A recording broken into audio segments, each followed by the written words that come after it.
तो दोस्तों हम सब जानते हैं कि स्मैकडाउन के हालात क्या चल रहे हैं। स्मैकडाउन अब बिल्कुल कचरा हो गया। स्मैकडाउन में कोई स्टोरी लाइन नहीं है। स्मैकडाउन की गिरती जो रेटिंग है उसको जो सहारा दे सकता है वो एक ही बंदा है, वो है Roman Reigns, the only one Roman Reigns, जिसको जॉन सीना ने भी कहा है कि वो ग्रेटेस्ट ऑफ ऑल टाइम है।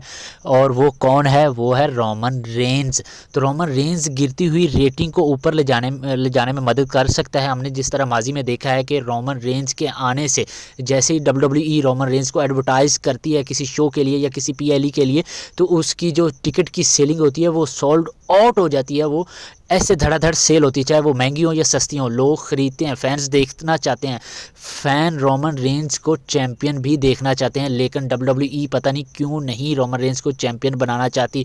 जैसे ही रोमन रेंज को WWE ने एडवर्टाइज़ किया है या किसी शो के लिए बुक किया है, तो वो रोमन रेंज WWE के लिए प्रॉफिटेबल ही रहे हैं। हालांकि WWE को भी प्रॉफिट की ज़रूरत है।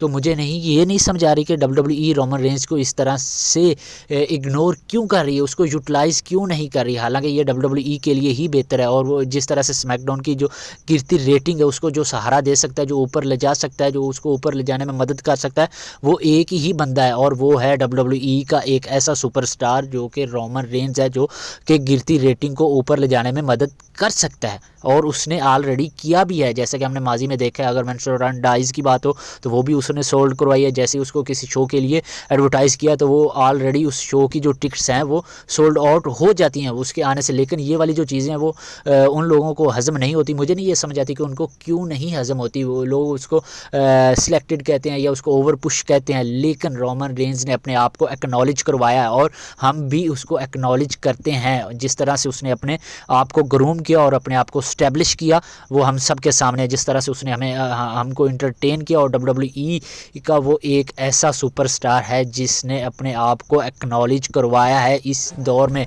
सोशल मीडिया के दौर में। जिस तरह से वो 1316 दिन तक चैम्पियन रहा, वो भी एक हिस्टोरिकल मोमेंट है। यानी कि मॉडर्न एरा में 1613 दिन तक चैम्पियन रहना। जैसे ही हम देखते हैं कि WWE की जो स्टोरी लाइन है वो 2 से 3 से 4 वीक बाद ही वो बोरिंग होना शुरू हो जाती है। तो लेकिन ये लगातार 4 साल तक उसने हमें इंटरटेन किया है रोमन रेंज ने, 2020 से लेकर 2024 तक। लेकिन स्टिल अभी 2025 में भी वो हमें इंटरटेन ही कर रहा है।